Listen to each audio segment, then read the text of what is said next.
Please come now. The hospital told Hell's a millionaire. The little girl keeps calling for you. Please come now. The hospital told Hell's a millionaire. The little girl keeps calling for you. The gleam of crystal stemware caught the chandelier's light as Nicholas Hell sat alone at his massive dining table. The table, meant for 12, stretched before him like a mahogany desert, empty except for his single-place setting. His personal chef had prepared another perfect meal that he barely tasted, his mind already on tomorrow's meetings. The quiet felt familiar, comfortable even. At 38, Nicholas had mastered the art of solitude, finding peace in the predictability of his routines.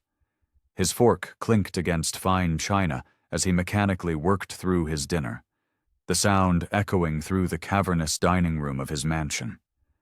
The sudden ring of his phone shattered the silence. Nicholas frowned, checking his watch. 9:30. Too late for business calls, too early for international markets. He considered letting it go to voicemail, but years of business instinct had taught him that unexpected calls could mean unexpected opportunities. Nicholas Hell speaking, he answered, his voice carrying the confident tone that had become his trademark in boardrooms across the globe.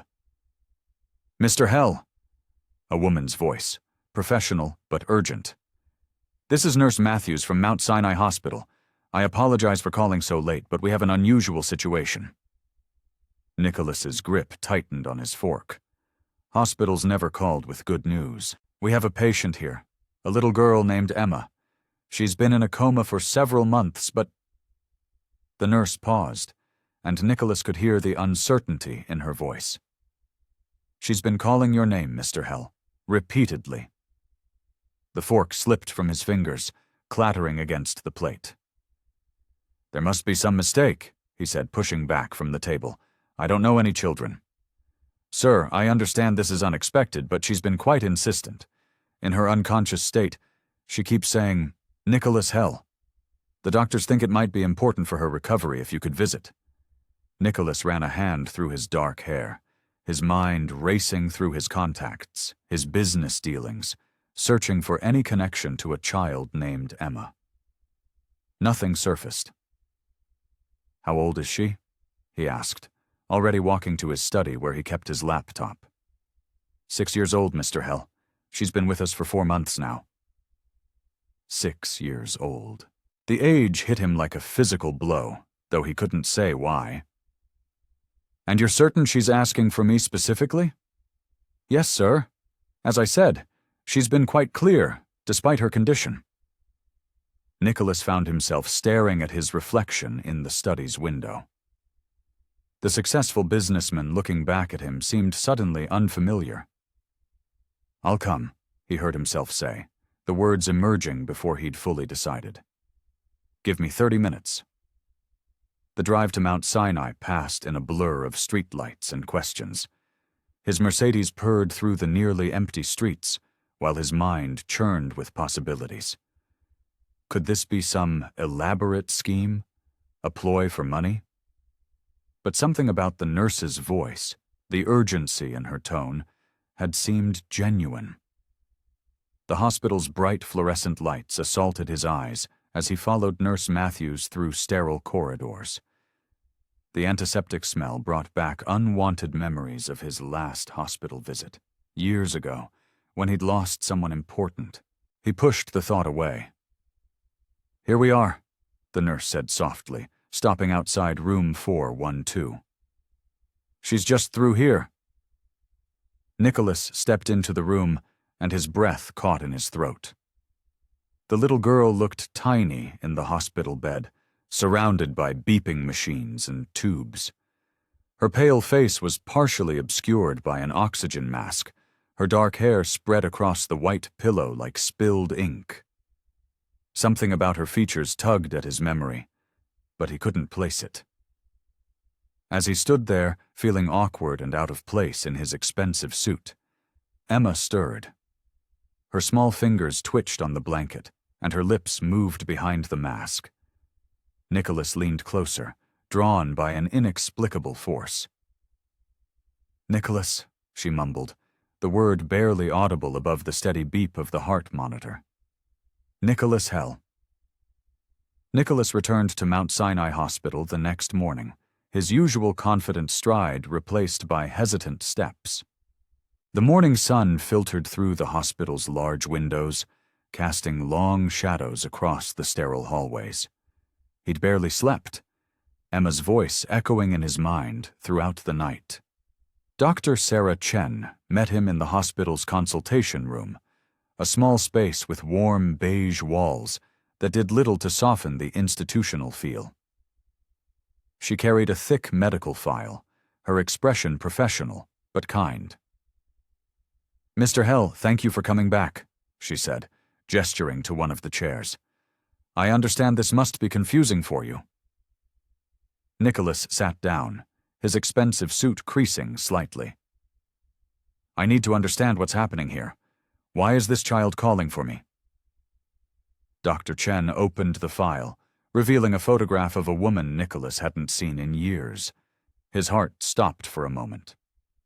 Sophie's familiar smile stared back at him from the emergency contact page. "You recognize her?" Dr. Chen asked quietly. "Sophie Matthews," Nicholas said, his voice rough. "We grew up together. She died in a car accident years ago." He leaned forward, his fingers hovering over the photograph. "What does she have to do with Emma?" "Emma is Sophie's daughter, Mr. Hell." Dr. Chen watched his reaction carefully.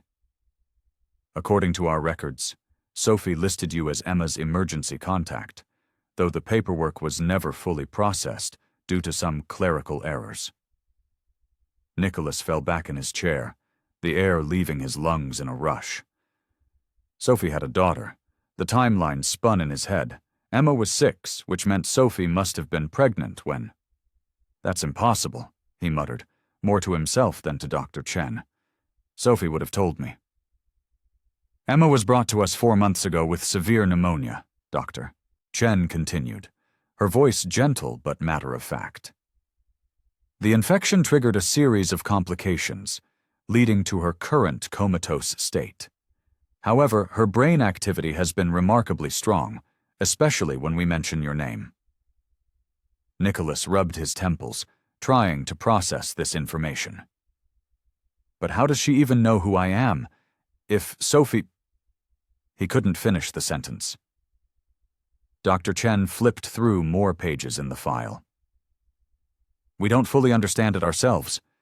Emma began calling your name about 2 weeks ago. At first we thought it might be random, but the pattern was too consistent. Her brain waves show significant activity during these episodes." A nurse appeared at the door with fresh vitals charts, and Nicholas used the interruption to stand and pace the small room.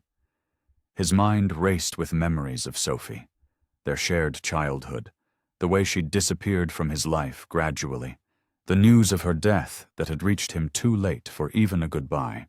"Would you like to see her again?" Dr. Chen asked, gathering the files.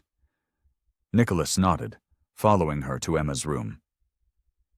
In the morning light, the little girl looked even smaller than he remembered. Her dark hair, Sophie's hair, fell across her forehead, and her small chest rose and fell with mechanical precision thanks to the breathing apparatus. "Sophie," he whispered, approaching the bed. "Why didn't you tell me?" As if in response, Emma's fingers twitched, and the heart monitor's steady beeping increased slightly. "Nicholas," she murmured, the word barely audible through her oxygen mask. "Please." Nicholas stepped back, overwhelmed by emotions he couldn't name. The machines continued their electronic symphony, marking time in steady intervals while his world tilted on its axis. "I'll come back tomorrow," he told Dr. Chen, already moving toward the door. I need to think." He made his way through the hospital corridors, barely noticing the busy morning traffic of medical staff and visitors. His mind churned with questions. Why had Sophie kept Emma's existence from him? What did the child want from him now? And why, despite every logical argument against it, did he feel so drawn to return? In his car, Nicholas sat for a long moment, hands gripping the steering wheel. The morning sun caught his rearview mirror, momentarily blinding him. He knew he should be heading to the office, where meetings and decisions awaited him. But for the first time in years, business seemed insignificant compared to the mystery unfolding in room 412. Nicholas arrived at the hospital early the next morning, his usual confident stride replaced by hesitant steps. The crisp autumn air had done little to clear his mind of the questions that had kept him awake all night. He found himself outside Dr. Chen's office, where a small nameplate read, Dr. Sarah Chen, Head of Pediatric Care. "Mr. Hell," Dr. Chen greeted him, looking up from her computer. "I had a feeling you'd be back. Please, come in." She gestured to the chair across from her desk, the same one he'd sat in yesterday. Nicholas settled into the chair, noting how out of place his tailored suit felt in the modest office. "I need to understand everything about Emma's situation," he said, getting straight to the point. "Sophie and I were close once. Very close. I don't understand why she would keep this from me." Dr. Chen nodded, pulling out Emma's file again. "There's something else you should know," she said, extracting several documents. "Emma's medical care has been covered by a trust fund, one that, technically, you've been funding." "What?" Nicholas leaned forward, his brow furrowing. "That's impossible. I would know if—" "The trust was set up through your company's charitable foundation," Dr. Chen explained, sliding the paperwork toward him. "Sophie arranged it shortly before her death. The paperwork was filed under a different name, but the money traces back to your foundation." Nicholas scanned the documents, recognizing the familiar letterhead of his company's charitable arm. The trust had been established under the name Matthews Family Trust, nothing that would have caught his attention among the hundreds of charitable cases his foundation supported. "She used my own foundation to hide this from me," he said, his voice tight with emotion. "All these years." "There's more," Dr. Chen continued gently. "We found some personal effects among Emma's belongings. Letters Sophie had written, photographs." She pulled out a worn envelope. "This one was addressed to you." Nicholas took the envelope with trembling hands. Sophie's familiar handwriting brought a rush of memories. Shared lunches in the schoolyard, late-night study sessions, the last time he'd seen her smile. He tucked the letter into his jacket pocket, not ready to read it yet. "What exactly is Emma's condition?" he asked, steering the conversation back to safer ground. Dr. Chen pulled up some charts on her computer. "The pneumonia was severe, but we've managed to clear the infection. The coma is what concerns us now. Her vital signs are stable, but she's not waking up. However—" She paused, turning the screen so Nicholas could see the brain activity charts. "These spikes here? They happen when she calls your name. It's as if she's reaching out to you, even in her unconscious state." Nicholas stared at the zigzagging lines on the screen, remembering Emma's whispered plea from yesterday. "How is that possible? She's never met me." "Children in comas often display awareness we can't fully explain," Dr. Chen said. "Sophie must have told her about you, shown her pictures perhaps. The human mind, especially a child's, works in mysterious ways." Standing abruptly, Nicholas walked to the window. Below, the hospital parking lot was filling up with morning visitors. "I should have known," he said quietly. "Sophie started pulling away about 7 years ago. She would cancel our meetings, stop returning calls. I was so caught up in building my empire that I—" He trailed off, remembering how he'd convinced himself that her absence was just another necessary sacrifice for his success. Dr. Chen's voice was kind but firm. "Mr. Hell, you can't change the past. But Emma needs someone now. The fact that she's calling for you, that her brain activity responds to your presence, That's significant. Nicholas turned from the window and walked into the hallway, needing space to process everything. He leaned against the sterile white wall, loosening his tie as the weight of responsibility settled over him. Sophie's daughter, the child he never knew existed, was lying in a hospital bed, calling his name. The same foundation he'd built to honor his success had been secretly supporting her all along. The morning light streamed through the hallway windows, casting long shadows across the floor. Nicholas stood there, feeling the letter in his pocket like a heavy stone, as the full gravity of the situation washed over him.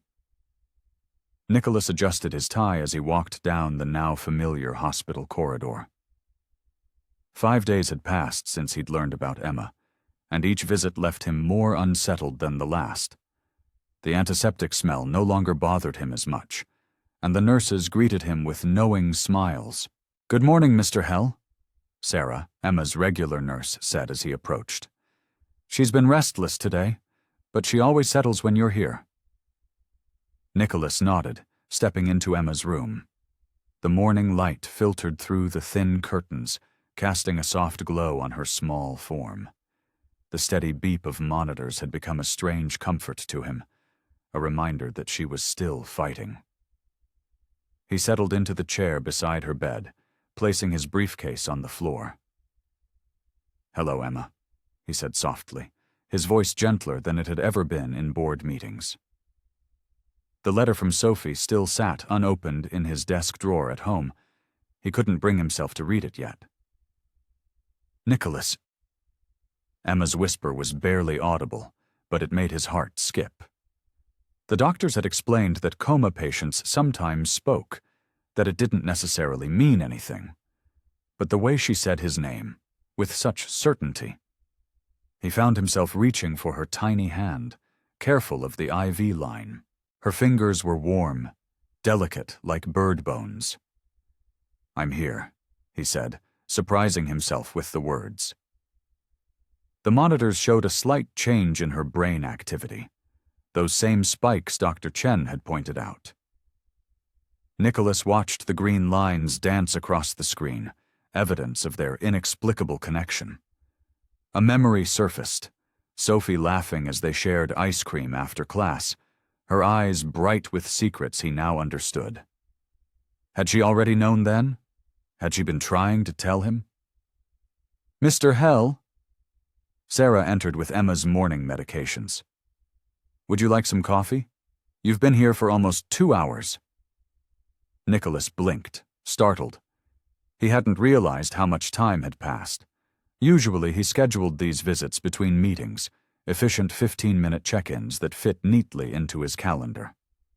Today, he'd cleared his morning schedule without really thinking about it. "Nicholas?" Emma stirred again, her face turning slightly toward him. Sarah paused in her tasks, watching with a smile. "She does that every time you're here," she said, adjusting Emma's blanket. "It's like she knows." Nicholas watched Emma's peaceful face, noting how her features seemed to soften when she spoke his name. He'd spent years building walls around himself, treating relationships like business transactions. But this child, this mysterious connection, was slowly creating cracks in his carefully constructed defenses. "Has there been any change in her condition?" he asked Sarah, his eyes not leaving Emma's face. "Her vital signs are stronger when you're here," Sarah replied. "Dr. Chen says it's encouraging." Nicholas remembered his initial reluctance to visit, how he'd thought it would be a one-time obligation.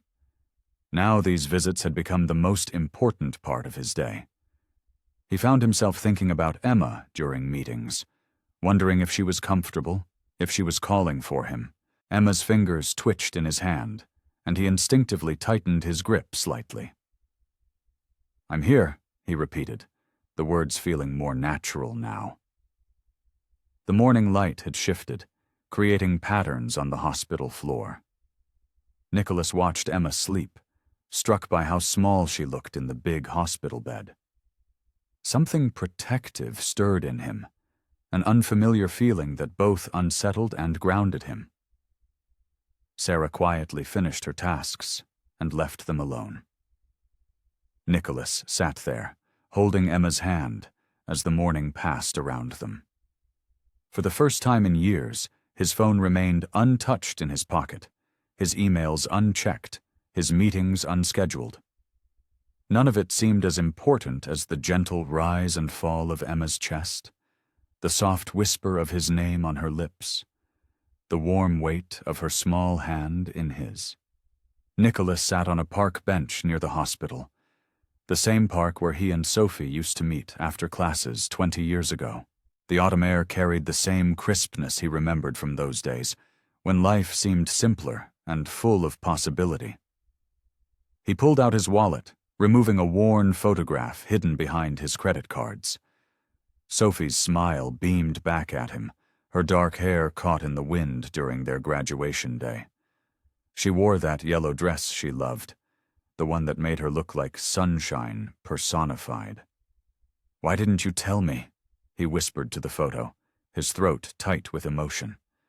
The memories flooded back, sharp and clear despite the years that had passed. They'd been inseparable since freshman year. Sophie, with her infectious laugh and kind heart, had been the only one who could break through his serious demeanor. She'd drag him to campus parties, force him to take breaks from studying, and somehow always knew when he needed someone to talk to. A jogger passed by, and Nicholas quickly wiped his eyes. He remembered their last conversation just weeks before the accident. Sophie had seemed different, distracted. Now he understood why. "You were pregnant," he said quietly, tucking the photo away. "You were carrying Emma, and you never said a word." The anger he'd been suppressing bubbled up. Sophie had robbed him of years with Emma, years he could never get back. He stood up, pacing the pathway where they used to walk together. Their favorite coffee shop still stood across the street, though it had changed names twice since then. He could almost see them there, Sophie sipping her caramel latte, him with his plain black coffee, both of them dreaming about their futures. "I would have helped you," he said to the ghost of memory. "You didn't have to face it alone." But even as the anger rose, he remembered Sophie's fierce independence, her determination to handle everything herself. She'd never wanted to burden anyone, especially him. He'd been so focused on his career then, climbing the corporate ladder with single-minded determination. Nicholas paused by the old oak tree where they used to study. Sophie would lean against it, reading poetry aloud while he worked on business cases. She'd always said he worked too hard, needed to learn to live a little. "Is that why you kept her from me?" he wondered aloud. "Did you think I wouldn't make time for her?" The worst part was, she might have been right. The Nicholas of those days had been obsessed with success, measuring his worth in dollars and deals. Would he have been ready for a child? Would he have made the right choices? His phone buzzed, interrupting his thoughts. Dr. Chen's name flashed on the screen. Nicholas's heart rate quickened as he answered. "Mr. Hell," Dr. Chen's voice was serious. "We need to discuss Emma's situation." Nicholas listened as the doctor explained Emma's condition. Her vital signs were stable, but her recovery was complicated by her environment. Children in comas often responded better in home settings, surrounded by consistency and care. "She needs more than just medical treatment," Dr. Chen continued. "She needs stability, a proper home environment. Mr. Hell, given your connection to Emma and your financial guardianship through the trust, we believe you might be the best person to provide this." Nicholas stared at the oak tree, its leaves starting to turn golden. The thought of taking Emma home terrified him. His mansion was a showpiece, not a home, all chrome and glass, designed to impress clients rather than nurture a child. "Are you saying she should come home with me?" he asked, his voice hoarse. "It could significantly improve her chances of recovery," Dr. Chen replied. "But I understand this is a major decision. You'll need time to think about it." Nicholas closed his eyes, Sophie's face appearing in his mind. What would she want for their daughter? The answer was clear, even if it scared him. How soon would this need to happen? He asked, already mentally rearranging his life. Nicholas stood in his home office, surrounded by stacks of resumes. The morning light streamed through the floor-to-ceiling windows, casting long shadows across the mahogany desk. He rubbed his temples, overwhelmed by the task before him. Mr. Hell, his assistant Sarah cleared her throat from the doorway. The pediatric nurse is here for her interview. He nodded, straightening his tie. This would be the 5th interview today. The previous candidates had impressive credentials, but something felt missing. They were too clinical, too detached. Emma needed more than just medical expertise. "Send her in," he said, organizing the papers in front of him. The interview went like the others. The nurse was qualified, experienced, and completely professional. She spoke about vital signs, monitoring equipment, and feeding schedules. But when Nicholas asked about reading bedtime stories or playing soft music, she seemed puzzled by his concerns. After she left, Nicholas slumped in his chair. He'd hired 3 specialists already: a night nurse, a physical therapist, and a medical coordinator. But as he reviewed their contracts, doubt gnawed at him. These people would provide excellent care, but would they give Emma the warmth she needed? "Sarah," he called out, "cancel the rest of today's interviews." He walked through his mansion, his footsteps echoing in the empty space. The house had always felt too big for one person, but now its vastness seemed overwhelming. He'd asked his interior designer to convert one of the guest rooms into a nursery, but standing in the doorway, he realized how inadequate it all felt. The walls were freshly painted in soft yellow, a color the designer assured him was perfect for children. Medical equipment stood ready in one corner, carefully disguised behind custom cabinets. A rocking chair sat by the window, its pristine upholstery untouched. Everything looked perfect, like a page from a magazine, but it felt hollow. Nicholas ran his hand along the rail of the hospital-grade bed, specially ordered to look more like a child's bed than medical equipment. The stuffed animals arranged on the shelves stared back at him with blank eyes. He'd spared no expense, but money couldn't buy what Emma really needed. "What am I doing?" he muttered to himself. He picked up one of the teddy bears, its fur soft against his fingers. He didn't know the first thing about being a father. His own childhood had been a series of nannies and boarding schools, his parents too busy with their social obligations to bother with actual parenting. The sound of his phone ringing startled him.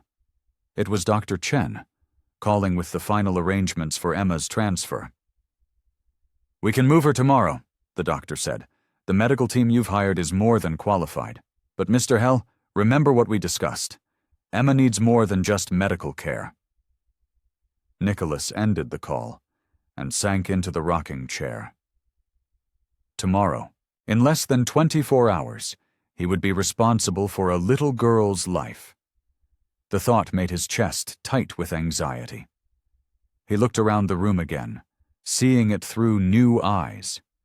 The expensive monitors, the carefully coordinated furniture, the top-of-the-line medical equipment, none of it could substitute for genuine care and love.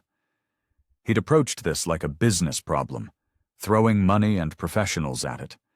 But deep down, he knew that wasn't enough. The afternoon sun cast shadows through the window, making the empty room feel even more sterile and lifeless. Nicholas stood up, straightening his suit jacket out of habit. He'd faced countless business challenges, navigated complex deals worth millions, but nothing had ever terrified him quite like this. The dread settled in his stomach as he realized that despite all his preparations, all his careful planning, he had no idea how to be what Emma truly needed: a father. The morning sun painted golden streaks across the driveway as the medical transport arrived.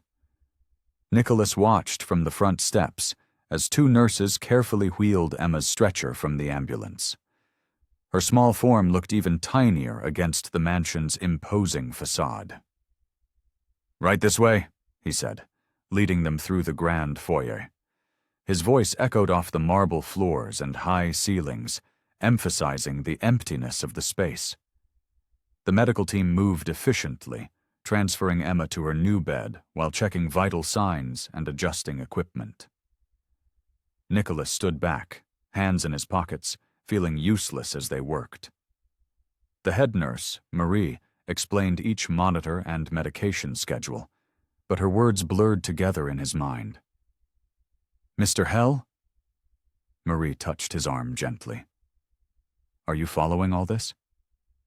He nodded, though, truth be told, he'd lost track several minutes ago. The reality of the situation was finally sinking in. His perfectly ordered world of business meetings and solitary evenings was about to change dramatically. As the transport team left, their footsteps fading down the long hallway, the silence felt heavier than ever.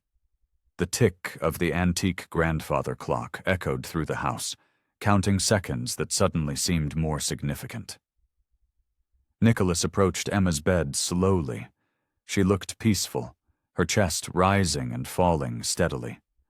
Her dark hair framed her face like a halo against the white pillow. Someone at the hospital had tied a small pink ribbon in her hair, a touch of childhood normalcy amid the medical equipment. "I suppose it's just us now," he said softly, adjusting her blanket. The action felt clumsy, unfamiliar. When was the last time he'd taken care of anyone but himself? The room felt sterile, despite the cheerful decorations. Nicholas noticed a stack of children's books on the bedside table, another item from his carefully researched list of necessities. He picked one up, running his fingers over the colorful cover. "Would you like to hear a story?" he asked Emma, feeling slightly foolish talking to someone who couldn't respond. The doctors had encouraged him to speak to her, insisting she could hear him even in her coma. He settled into the rocking chair beside her bed, opening the book awkwardly. "Once upon a time," he began, his voice rough and uncertain. As he read, his tone gradually softened, finding a rhythm in the simple words.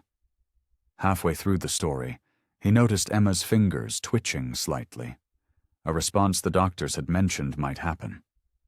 His heart jumped, and he found himself reading with more animation, watching for any sign she could hear him. The afternoon light shifted, casting warm patterns across the room. Nicholas continued reading, moving on to a second book, then a third. He'd never spent so much time being still, just existing in one moment. His phone buzzed several times in his pocket, but for once, he didn't reach for it. As evening approached, Marie returned to check Emma's vitals. "Would you like to hold her?" she asked, noting how he hadn't left the room. "It's good for her to feel human contact." Nicholas hesitated, but nodded. With Marie's guidance, he carefully gathered Emma into his arms, mindful of the tubes and wires. She weighed almost nothing, this precious life he was now responsible for. Settling back into the rocking chair, Nicholas felt something shift inside him. The emptiness of the house didn't seem quite so overwhelming with Emma's warm weight against his chest. Her quiet breathing synced with his own, and he found himself relaxing for the first time since the hospital had called. As Emma slept in his arms, Nicholas felt an unfamiliar sensation spreading through his chest, a warmth he hadn't experienced since his childhood days with Sophie. It wasn't the fierce pride of closing a successful deal, or the satisfaction of acquiring another company. This was something softer, more fundamental, like a frozen part of himself beginning to thaw. Nicholas sat in his home office, staring at resumes spread across his mahogany desk. Each candidate for Emma's caregiver position boasted impressive credentials, years of experience, advanced degrees, glowing recommendations. Yet something felt off about treating Emma's care like just another business transaction. "Mr. Hell?" His assistant Margaret appeared in the doorway. "The next applicant is here." He nodded, straightening his tie. This was the fourth interview today. The woman who entered wore a crisp uniform and carried herself with professional confidence. Her answers were perfect, methodical, everything he should want. "When can you start?" he heard himself asking, going through the motions. Later that evening, Nicholas watched the new caregiver, Ms. Thompson, tend to Emma. Her movements were efficient but mechanical. She checked vital signs, adjusted medications, and spoke to Emma in a clinically cheerful voice that made Nicholas wince. "Everything is proceeding according to schedule, Mr. Hell," Mrs. Thompson reported. "Would you like me to send you daily updates via email?" Email updates. About Emma. Something about that felt wrong. "No," he said. "I'll check in personally." That night, Nicholas couldn't sleep.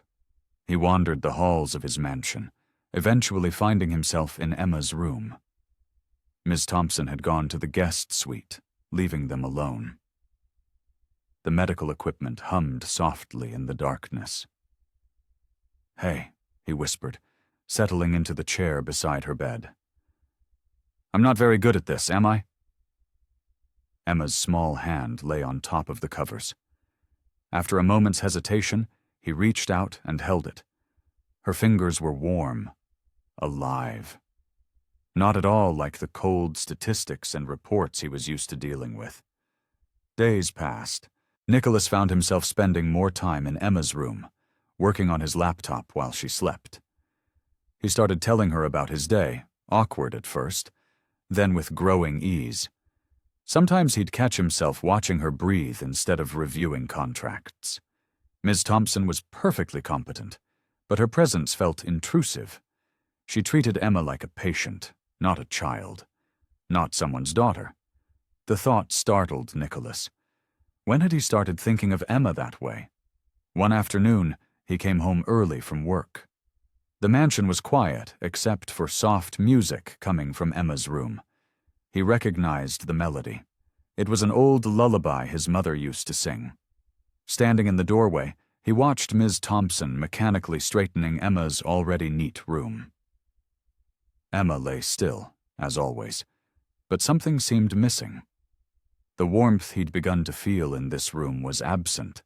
"Ms. Thompson," he said suddenly, "thank you for your service, but I don't think this is working out." After she left, Nicholas sat beside Emma's bed, holding her hand. "I'm sorry," he murmured. "I thought I could delegate this like everything else. But you're not a business deal, are you?"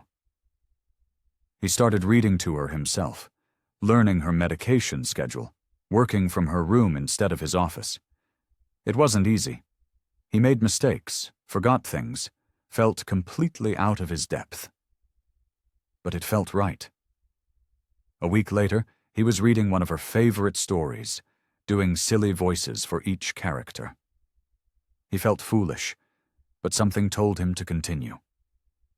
Then he heard it, a sound so quiet he almost missed it. Nicholas looked up from the book. Emma's face had shifted slightly, and there it was again. A small, gentle laugh. Her first laugh since coming home. The sound filled the room, pure and sweet, melting something inside him. For a moment, all his fears and doubts disappeared. Joy bubbled up in his chest, unfamiliar but welcome, and he found himself laughing too, sharing this precious moment with his little girl. Nicholas sat in his study, turning the cream-colored envelope over in his hands. The return address belonged to Morrison and Associates, Sophie's old law firm. His fingers trembled slightly as he traced the firm's embossed letterhead. The package had arrived that morning, delivered by a courier who required his signature. Inside the larger envelope was this smaller one, sealed and marked "Personal and Confidential," to be delivered to Nicholas Hell upon inquiry about Emma Matthews. He glanced at the clock. 9:47 p.m.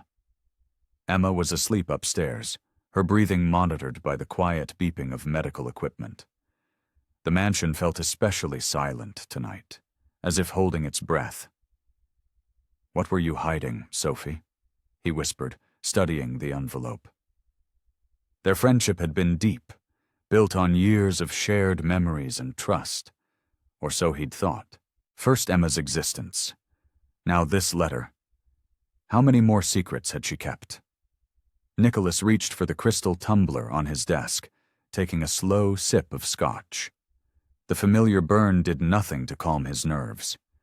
He'd been putting this off all day, busying himself with work calls and Emma's care routine. But now, in the quiet of night, he could no longer avoid it. His letter opener sliced cleanly through the envelope. Inside was a single folded sheet of paper, covered in Sophie's distinctive handwriting.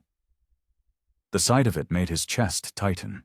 He hadn't seen her penmanship since before the accident. The paper felt fragile in his hands as he unfolded it. A faint scent of her perfume still clung to the page, bringing back a rush of memories. Summer afternoons in the park, late-night conversations, shared dreams and secrets. The letter was dated just weeks before her death. "Dear Nicholas," he read, his throat constricting around the words. "If you're reading this, it means you've found Emma. I've asked David at the firm to hold this letter until then. There's so much I need to tell you, and I'm sorry it has to be this way." Do you remember that night after the charity gala? The one where you gave that brilliant speech about changing lives? We celebrated at your place, just the two of us. You said you'd never felt more alive, more certain of your path. We shared that bottle of champagne you'd been saving. Nicholas's hands began to shake. He remembered that night clearly, the way Sophie had looked in her blue dress, how the city lights sparkled through his penthouse windows, the taste of expensive champagne and possibilities. "That night meant everything to me," Sophie's letter continued. "But when I discovered I was pregnant 2 months later, your company was on the verge of its biggest merger. Your face was in every business magazine, your future so bright. I couldn't bear to complicate that with an unplanned pregnancy, a scandal that might derail everything you'd worked for. I convinced myself I was protecting you. Maybe I was really protecting myself from losing you. Either way, I made the choice to keep Emma's paternity a secret. Our daughter, Nicholas. Emma is your child." The letter slipped from his numb fingers, floating to the floor like a fallen leaf. The room seemed to spin around him as Sophie's words echoed in his mind. "Our daughter. Your child." He groped blindly for his scotch, knocking the glass over instead. Amber liquid spread across his desk, seeping into important documents, but he barely noticed.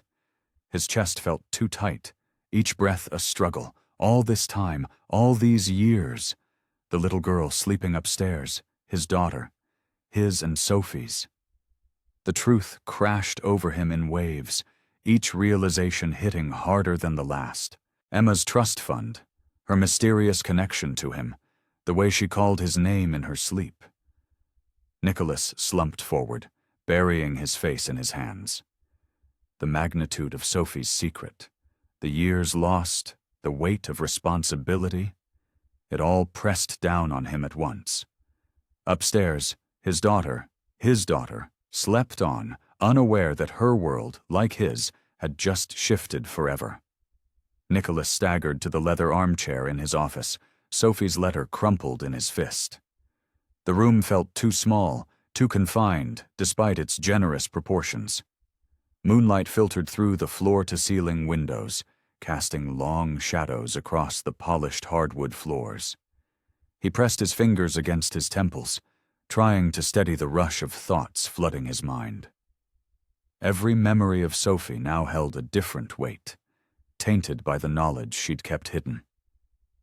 Their last lunch together, her strange distance in those final months, the way she'd avoided his calls. It all made terrible sense now.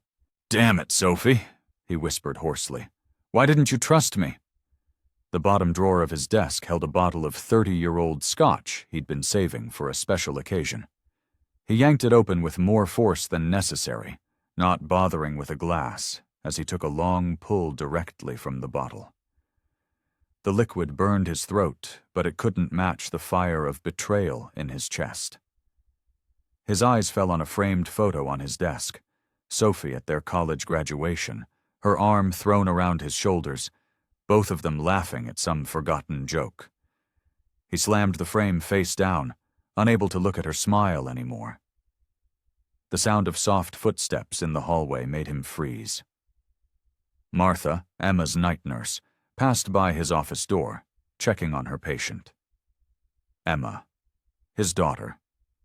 The words still felt foreign, impossible. Nicholas moved to the window, watching his reflection in the dark glass. He searched his features for traces of Emma, wondering how he hadn't seen it before. The shape of her eyes, the subtle curve of her mouth. They were his, not Sophie's. "Mr. Hell?" Martha's quiet voice came from the doorway. "Emma's vitals are stable, but she seemed a bit restless. Would you like to check on her?" He couldn't turn around, couldn't let the nurse see the turmoil on his face.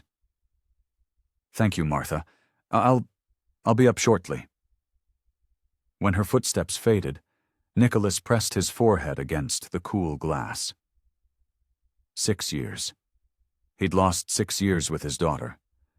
While he'd been building his empire, attending board meetings and closing deals, his child had been growing up without him. The weight of that lost time crushed against his chest. The guilt was overwhelming. He should have known. Should have seen through Sophie's excuses. Should have pushed harder when she began pulling away. Instead, he'd let himself get consumed by work, telling himself that was all that mattered. Nicholas moved through his office like a ghost, finally stopping at the window that overlooked Emma's room. The soft glow of her night light spilled onto the manicured lawn below. From this angle, he could just make out the small form in the bed, surrounded by medical equipment that seemed to dwarf her tiny frame. His daughter. The word echoed in his mind, a melody of joy and terror. What did he know about being a father? His own had been distant at best, cruel at worst. The Hell family legacy was built on emotional detachment and ruthless ambition. Was that what he wanted for Emma? He pressed his palm against the glass, as if he could reach through it and touch her. Emma stirred in her sleep, her small hand twitching on the blanket. Even in her coma, she seemed to sense him, calling out for him in ways he was only beginning to understand. The love he felt for her terrified him. It had crept up slowly, taking root in his heart before he'd even known their true connection. Now it threatened to overwhelm him completely. How could he possibly be what she needed? How could he make up for all the time they'd lost? From his window, Nicholas watched as Martha adjusted Emma's blankets, tucking them gently around her shoulders. His daughter looked so small, so vulnerable. The urge to protect her warred with his fear of failing her, creating a storm of emotion he couldn't control. He stood there, suspended between duty and desire, between the safety of his isolated life and the terrifying prospect of true connection. Emma needed a father, but all he knew how to be was a businessman. The distance between those two roles seemed impossibly vast.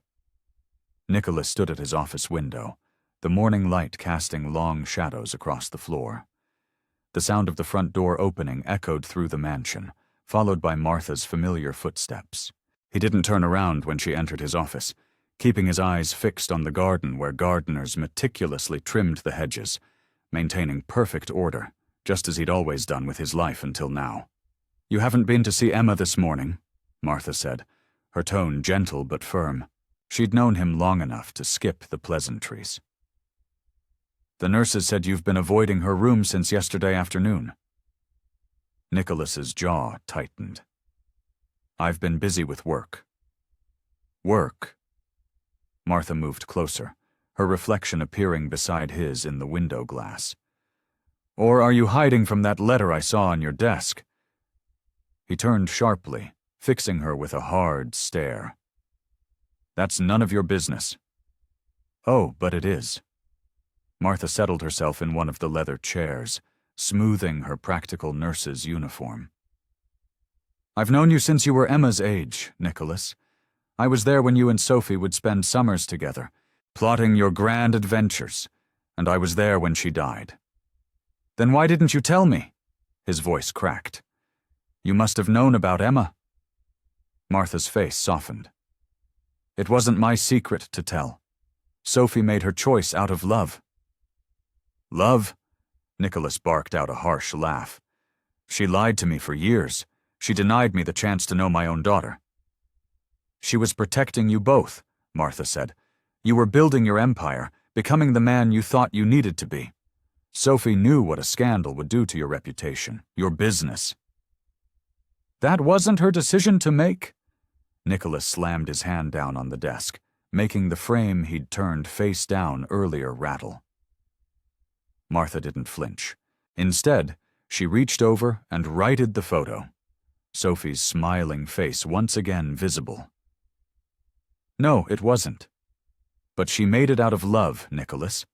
The same love that made her set up that trust fund for Emma's care, making sure you'd be connected to her daughter even if she couldn't be there herself. Nicholas sank into his chair, suddenly exhausted. I don't know how to do this, Martha. I don't know how to be a father. You already are one, Martha said simply. I've seen how you are with Emma. The way you read to her, how you hold her hand. That's not obligation, that's love. But what if I fail her? What if I'm not enough? Martha leaned forward, her eyes kind but determined. Sophie knew you would be enough. That's why she made sure Emma would find her way to you. She believed in you, Nicholas, even when you didn't believe in yourself. Nicholas ran his hands through his hair, the weight of responsibility pressing down on him. I've spent my whole life building walls, Martha. Keeping people at a distance. How can I suddenly be what Emma needs? By accepting that love isn't a weakness, Martha said. Sophie's secret might have hurt you, but it came from a place of deep love, both for Emma and for you. Until you accept that, you'll keep fighting against the very thing that could heal you both. She stood up, straightening her uniform. That little girl upstairs needs her father, Nicholas, not the businessman, not the empire builder, just her father. The question is, are you brave enough to be that man? Martha moved towards the door, pausing in the doorway. Sophie might have made mistakes, but she gave you the greatest gift possible, a chance to know what real love is. Don't throw that away because you're afraid of being hurt again. Nicholas remained at his desk, staring at Sophie's photo as Martha's footsteps faded down the hall. The truth of her words hung heavy in the air, challenging everything he'd built his life around. The empire he'd created suddenly seemed hollow compared to the small room upstairs, where his daughter lay waiting. Nicholas stood in the doorway of Emma's room, watching the nurse adjust her IV drip. The morning sun filtered through the curtains, casting soft shadows across Emma's pale face. She looked so small in the large bed, surrounded by medical equipment that seemed to mock his inadequacy. Mr. Hell, the nurse said, checking Emma's vital signs. She's been asking for you. He stepped back, his shoulders tensing. I have meetings all day. Make sure she's comfortable. The nurse frowned, but nodded, and Nicholas retreated to his office, shutting the door firmly behind him.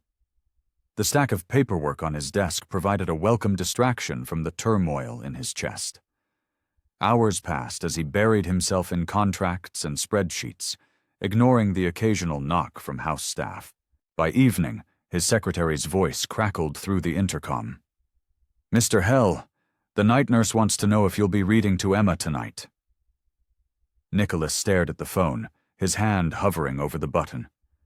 The routine they'd developed, him reading stories while Emma listened in her semi-conscious state, now felt like a cruel joke. No, he said finally. Tell her I'm busy. The next few days followed the same pattern. Nicholas left early for work, returned late, and avoided Emma's room entirely. He told himself it was better this way. What right did he have to play at being a father when he couldn't even process his own emotions? During a late-night drink in his study, he pulled out the hospital's contact information. The words blurred as he stared at them. St. Mary's Long-Term Care Facility. They had experience, trained staff, everything Emma needed, everything he couldn't provide. Sir? His housekeeper appeared at the door, wringing her hands. Emma's temperature has spiked. The nurse is concerned. Nicholas's glass slipped from his hand, shattering on the hardwood floor. He rushed upstairs, stopping short at Emma's door. Inside, the night nurse moved efficiently, placing cool compresses on Emma's forehead. The little girl's face was flushed, her breathing labored. Her fever's climbing, the nurse reported, her voice tight with worry. We might need to call an ambulance if it doesn't break soon. Nicholas pressed himself against the wall, watching helplessly as the nurse worked. Emma stirred restlessly, murmuring his name in her fever-induced haze. Each time she called out, it felt like a knife twisting in his chest. The medical equipment beeped steadily, a reminder of his failure. He'd promised to care for her, to provide the stable home environment she needed for recovery. Instead, he'd withdrawn completely, letting his own fears and insecurities overshadow her needs. Should we call the hospital? He asked, his voice barely above a whisper. The nurse looked at him sharply. She needs her father, Mr. Hell, not another hospital room. The words hit him like a physical blow. He'd been ready to send her away, to return her to the sterile environment she'd only recently escaped. All because he couldn't handle the truth about her parentage, about Sophie's choices, about his own inadequacies. Emma whimpered in her sleep, her small hand clutching at empty air.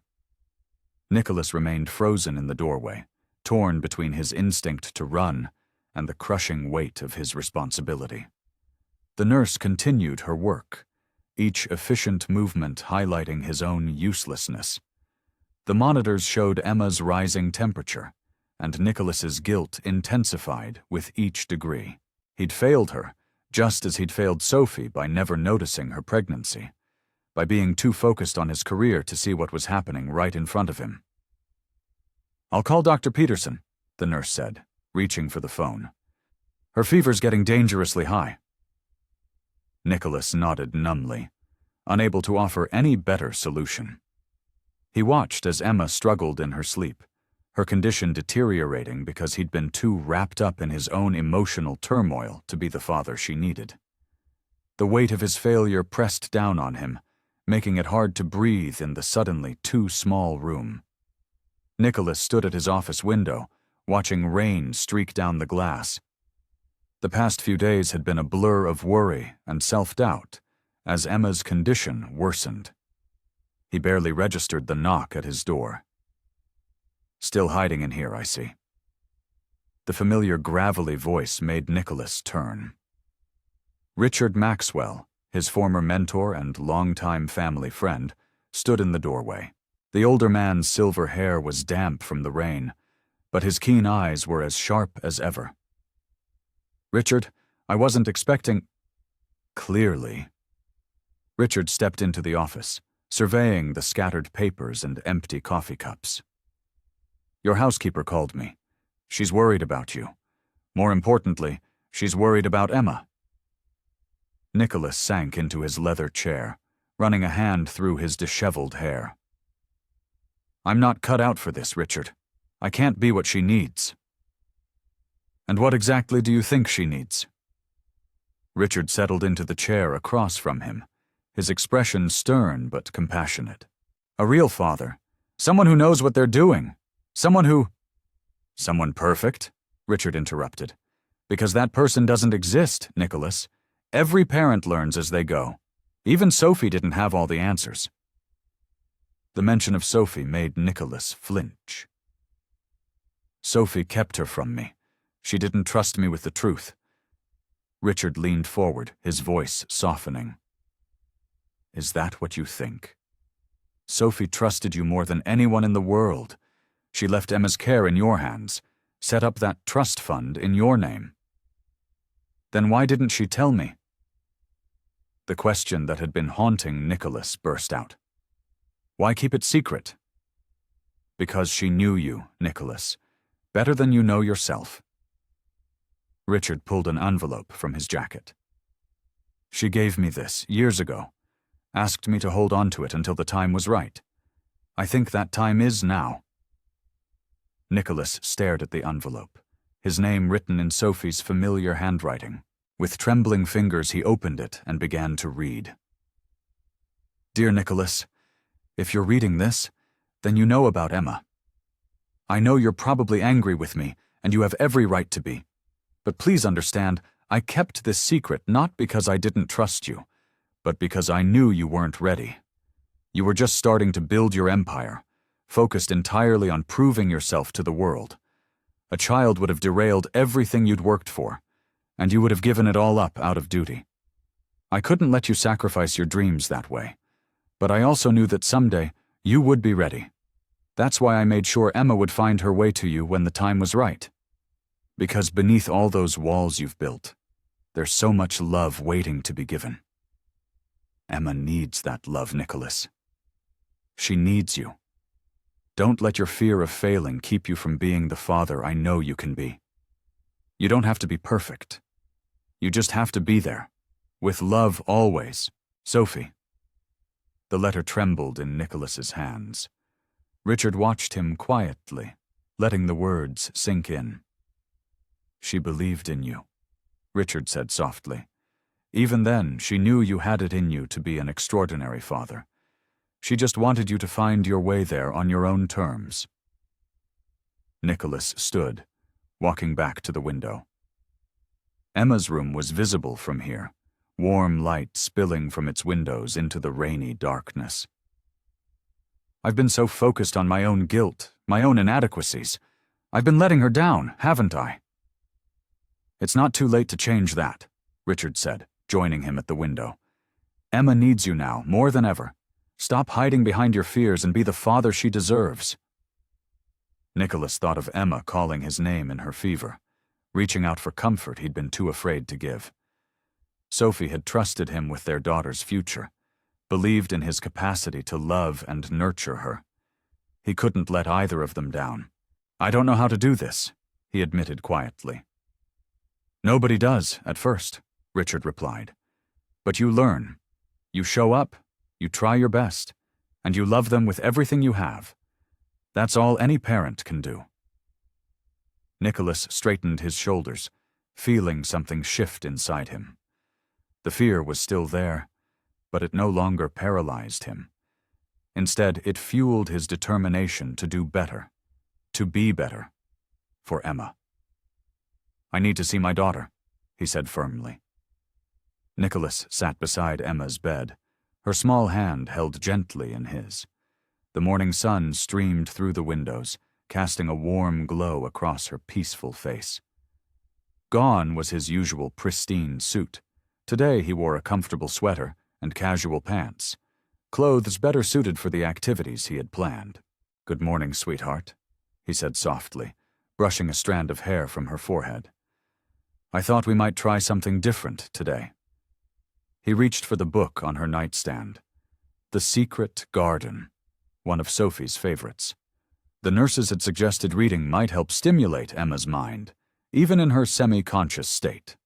Nicholas cleared his throat and began to read, his voice growing stronger with each word.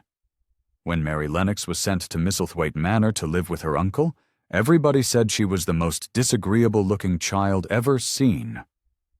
As he read, Nicholas found himself doing different voices for each character, something he'd never imagined himself doing. He paused occasionally to explain words or describe the gardens in more detail, speaking to Emma as if she were fully awake and asking questions. The morning nurse, Sarah, smiled as she checked Emma's vitals. Her readings are stronger when you're here, she commented, especially when you're reading to her. Nicholas felt a warmth spread through his chest. He'd noticed small changes, too. The way Emma's fingers would sometimes twitch during exciting parts of the story, how her breathing seemed more peaceful when he was near. After lunch, Nicholas had the physiotherapist show him how to help Emma with her exercises. He learned to gently move her arms and legs, maintaining muscle tone while she recovered. It pained him to see how fragile she looked, but he refused to let fear hold him back anymore. "You're doing great, Emma," he encouraged, carefully bending her knee as the therapist had shown him. "We'll have you running around the garden in no time." In the afternoon, Nicholas had a surprise installed, a comfortable reclining chair that could accommodate both of them. Once the medical staff approved, he carefully lifted Emma and settled into the chair with her cradled against his chest. The feeling of her steady heartbeat against his brought tears to his eyes. "I've been thinking about the garden," he told her softly. "There's a perfect spot for a swing set, right under the old oak tree. And maybe a little playhouse, too. What do you think about that?" He wheeled her to the window, where they could watch the sunset together. The estate grounds stretched out before them, and Nicholas found himself describing all the adventures they would have once she was better. Picnics by the pond, searching for butterflies, building snowmen in winter. "Your mother loved this view," he shared, his voice thick with emotion. "She always said it looked like a painting, especially at sunset. She was right, of course. She usually was." As darkness fell, Nicholas noticed something extraordinary. Emma's vital signs had improved significantly throughout the day. Her color was better, and her breathing seemed stronger. The evening nurse confirmed what he'd observed. "This is the most stable she's been in weeks," she said, checking the monitors. "Whatever you're doing, Mr. Hell, it's working." Nicholas felt a surge of hope so powerful it nearly overwhelmed him. He looked down at his daughter's peaceful face, seeing traces of both Sophie and himself in her features. For the first time since bringing her home, he didn't feel overwhelmed by fear or doubt. Instead, he felt something else: purpose, determination, and most importantly, hope. "We're going to be okay, Emma," he whispered, pressing a gentle kiss to her forehead. "I promise." As the stars began to appear outside their window, Nicholas continued reading their story, his voice steady and sure. The machines beeped softly in the background, but all he could focus on was the precious weight of his daughter in his arms and the growing certainty that somehow, together, they would find their way through this. Nicholas watched the medical team carefully disconnect Emma's portable monitors and secure them for transport. He'd spent weeks planning this trip, consulting with doctors and specialists to ensure it would be safe. The beach house, just an hour's drive from the city, had been fully equipped with medical supplies and emergency equipment. "Everything's ready, Mr. Hell," Dr. Roberts said, adjusting Emma's wheelchair. "Remember, no more than 2 hours outside, and she needs to stay in the shade." Nicholas nodded, his hand resting protectively on Emma's shoulder. She looked peaceful in her light summer dress, a floppy hat shielding her face from the sun. The private nurse, Maria, followed them to the waiting car, carrying a bag of medical supplies.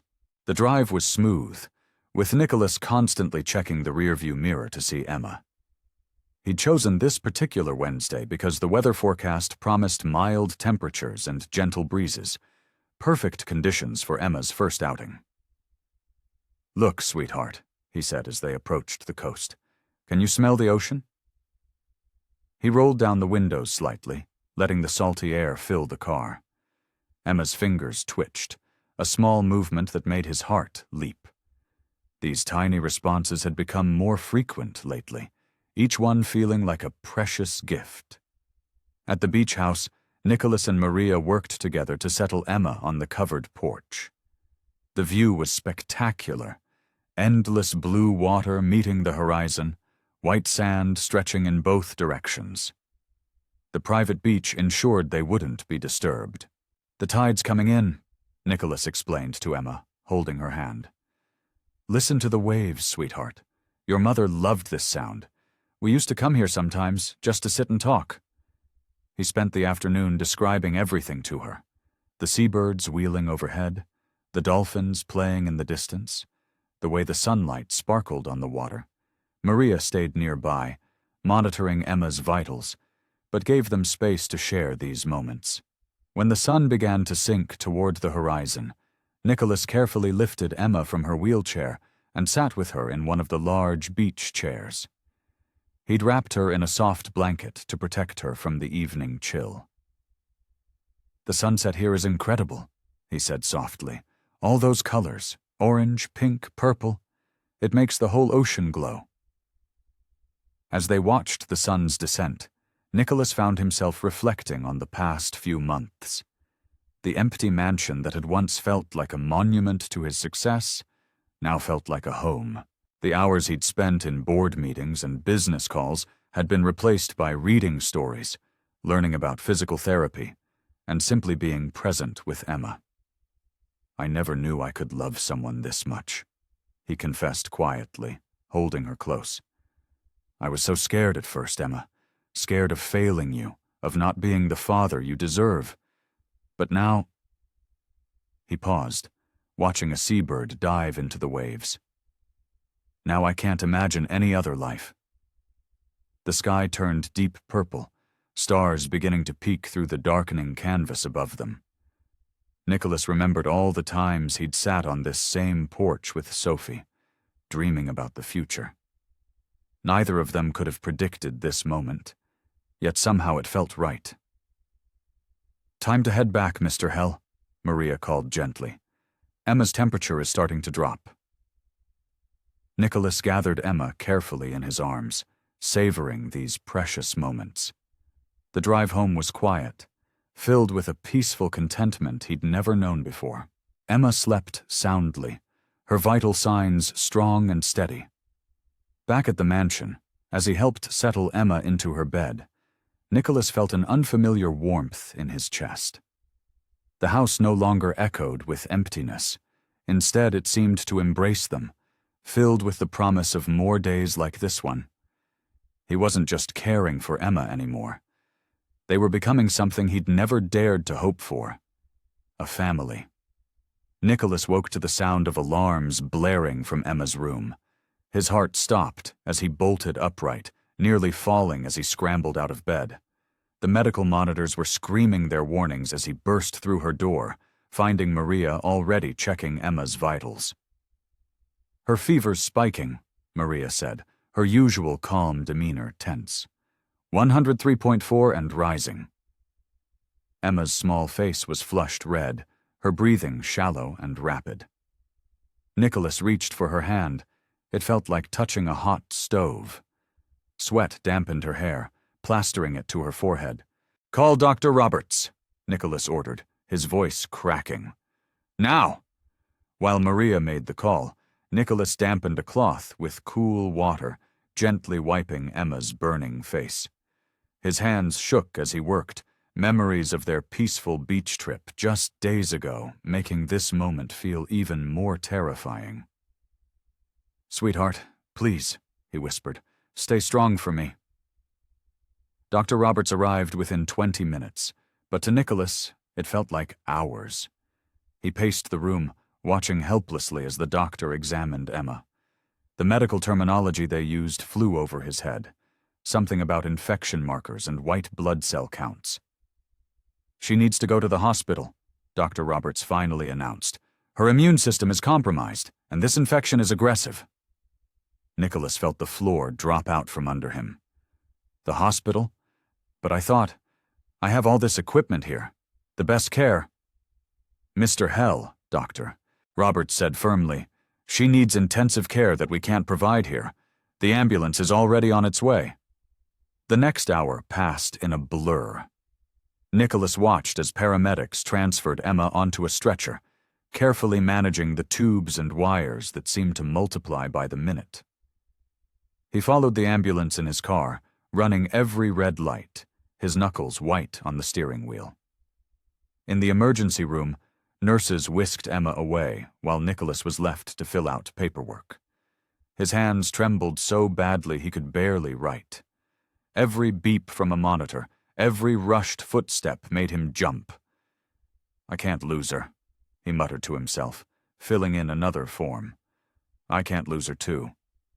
Hours crawled by. Nicholas haunted the hallways outside Emma's room, watching through the window as doctors and nurses worked. They'd given her medication for the fever, started her on powerful antibiotics, but her temperature wouldn't break. Martha arrived sometime during the night, bringing coffee that Nicholas couldn't drink. She found him sitting on the floor outside Emma's room, his head in his hands. "I'm not cut out for this," he confessed, his voice rough. "I thought I could handle it, but this... I can't watch her suffer. I can't do anything to help her." "That's exactly why you're cut out for this," Martha said softly. "Because it's killing you to see her hurt. That's what being a parent is." Nicholas looked up at her, his eyes red-rimmed. "Sophie would know what to do. She would—" "Sophie isn't here," Martha cut him off gently. "But you are, and you're exactly what Emma needs right now." As if on cue, a nurse emerged from Emma's room. "Mr. Hell, she's asking for you." Nicholas scrambled to his feet. Emma was awake? He rushed into the room, his heart pounding. Emma's eyes were open, glazed with fever but focusing on him as he approached. "Daddy?" she whispered, the word barely audible. Nicholas froze. It was the first time she'd called him that. The first time she'd spoken directly to him since coming home. He grabbed her hand, careful of the IV lines. "I'm here, sweetheart," he managed to say past the lump in his throat. "I'm right here." Emma's fingers tightened weakly around his. "Don't go." "Never," he promised, pulling a chair close to her bed. "I'm not going anywhere?" The monitor showed her temperature starting to drop, degree by agonizing degree. Nicholas stayed by her side, holding her hand, watching each number change. When Dr. Roberts came in to check on her, his smile was reassuring. "The antibiotics are working," he announced.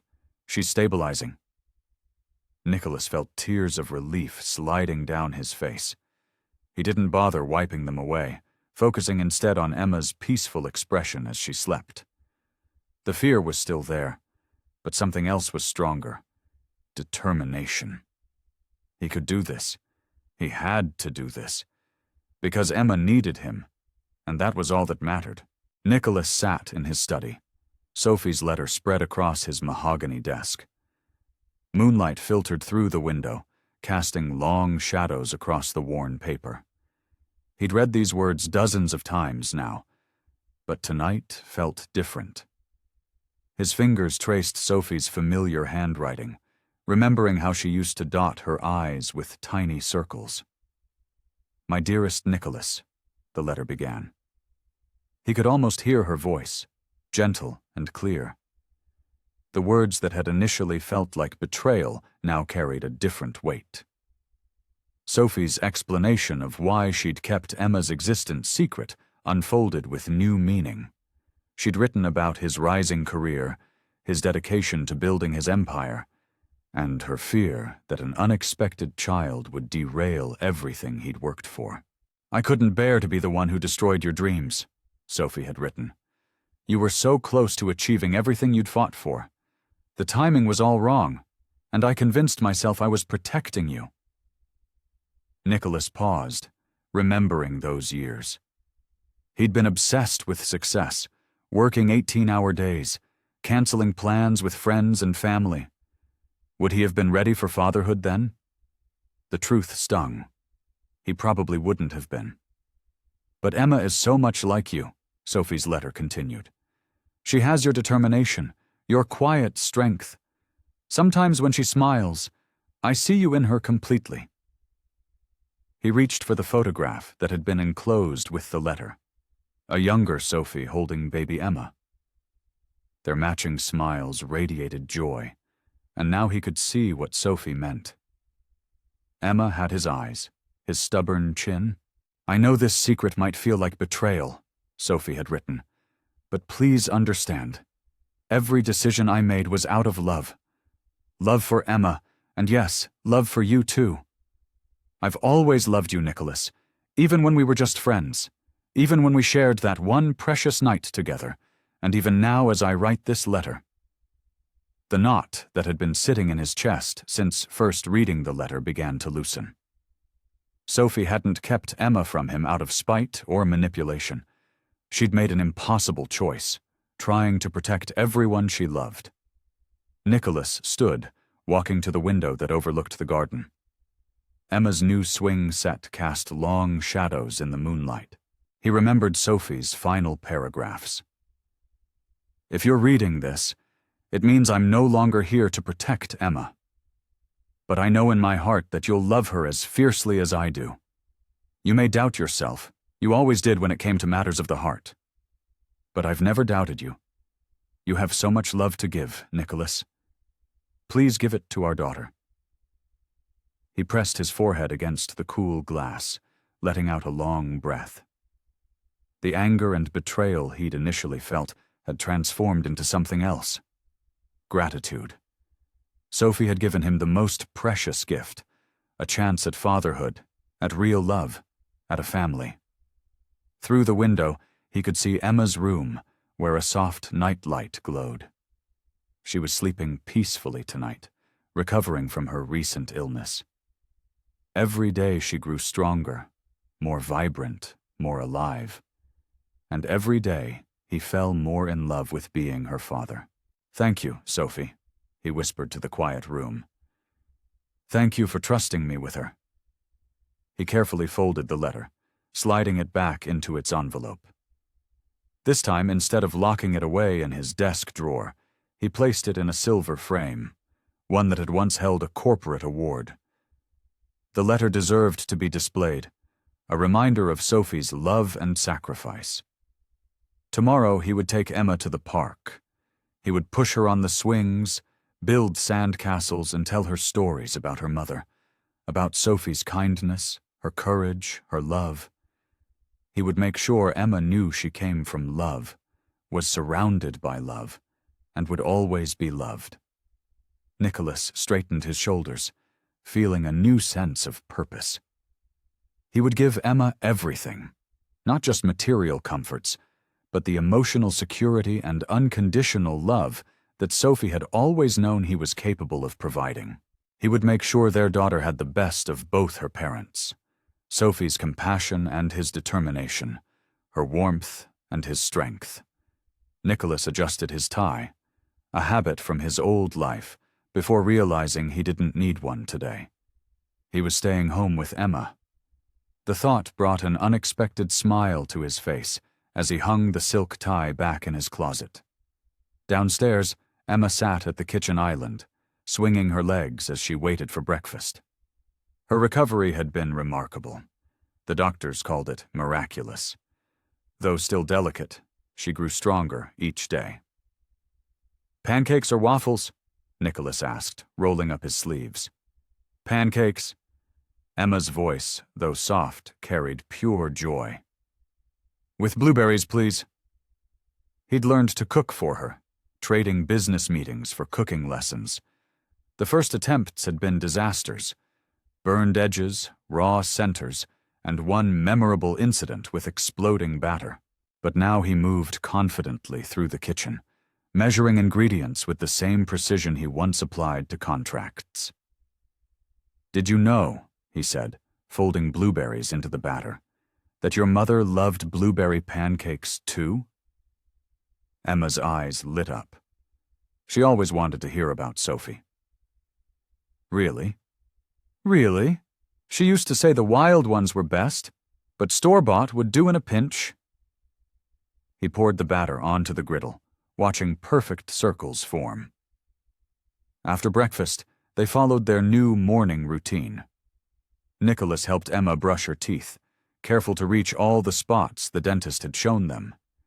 He'd never imagined finding such satisfaction in these simple tasks, but each small achievement felt like a victory. They spent the morning in the garden, where Emma had insisted on planting flowers. Nicholas, who once managed million-dollar portfolios, now found himself learning the differences between petunias and pansies. Emma knew each flower by name, greeting them like old friends. "Look, Daddy," she pointed to a butterfly landing on their newly planted marigolds. "It's dancing."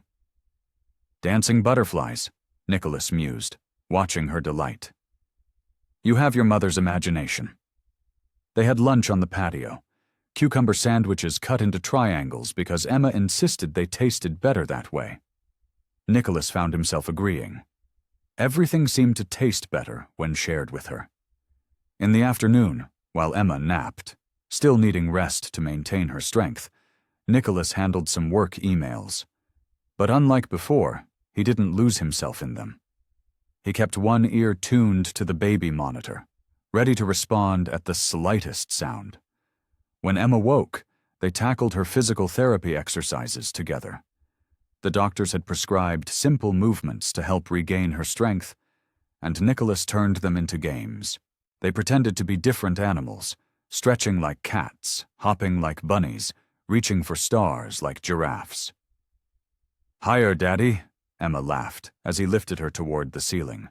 "I want to touch the clouds." Later, as the afternoon sun painted everything golden, Nicholas watched from the patio as Emma played in the yard. She moved more slowly than other children her age, but with determination that made his heart swell. She'd inherited that from him, he supposed. She was arranging her stuffed animals for a tea party, carefully pouring imaginary tea and engaging them in conversation. The sight of her there, happy and alive, struck him with such force that he had to grip the patio chair to steady himself. This was what mattered. Not the meetings he'd canceled, not the deals he'd postponed. This moment, his daughter in the sunshine, serving pretend tea to her toys, creating her own little world of joy. This was everything. The same garden that had once seemed like mere landscaping now bloomed with purpose. Every flower, every butterfly, every blade of grass existed to bring that smile to Emma's face. The mansion that had felt like a showcase now felt like a home, filled with crayon drawings and stuffed animals and the echoes of children's songs. Nicholas watched as Emma beckoned him to join her tea party.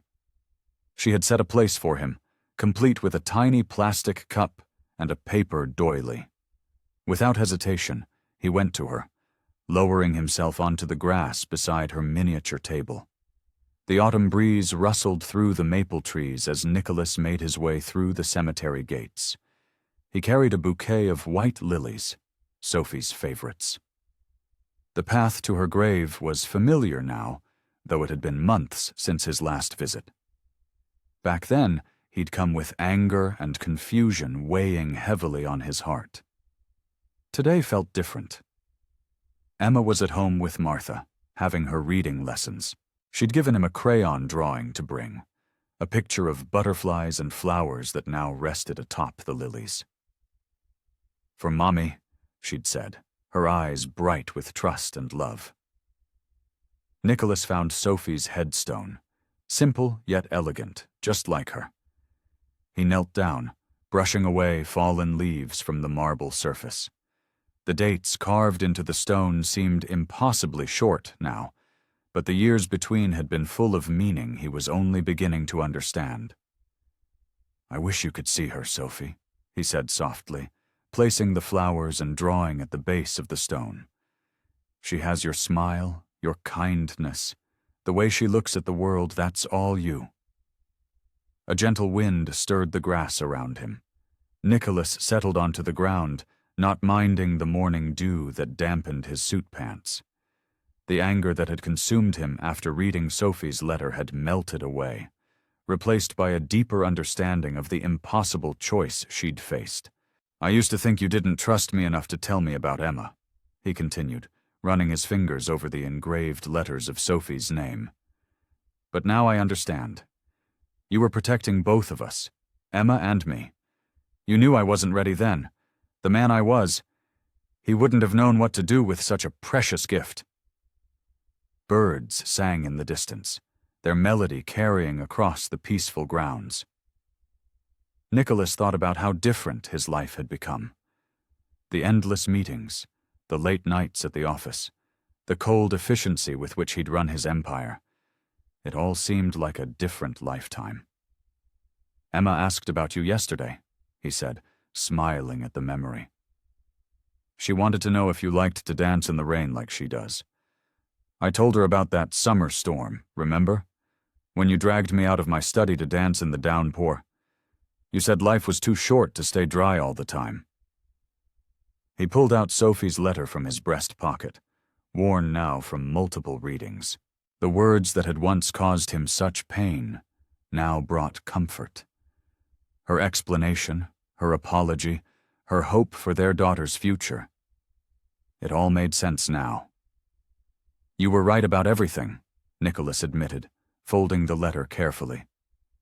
"I needed to grow into being a father. Emma, she's taught me how to love, Sophie. Really love, without conditions or expectations. She's helped me remember the person I used to be, before I built all those walls." The morning sun broke through the clouds, warming his face. Nicholas closed his eyes, remembering Sophie's laugh, her determination, her unwavering faith in people's capacity to change. She'd seen something in him that he'd forgotten existed. "I promise you," he said, opening his eyes to trace the letters of her name again. "Emma will know how much you loved her, how brave you were, how you made sure she would be taken care of, even when you couldn't be here yourself. A butterfly, bright blue, like the ones in Emma's drawing, landed briefly on the headstone before fluttering away." Nicholas watched it go, feeling a weight lift from his shoulders. The guilt that had haunted him, the anger at being kept in the dark, the fear of not being enough, it all seemed to float away with that butterfly. He stood slowly, brushing grass from his pants. The morning light caught the marble headstone, making it glow softly. Nicholas felt a profound sense of peace settle over him, as if Sophie herself were telling him everything would be all right. "Thank you," he whispered, touching the stone one last time.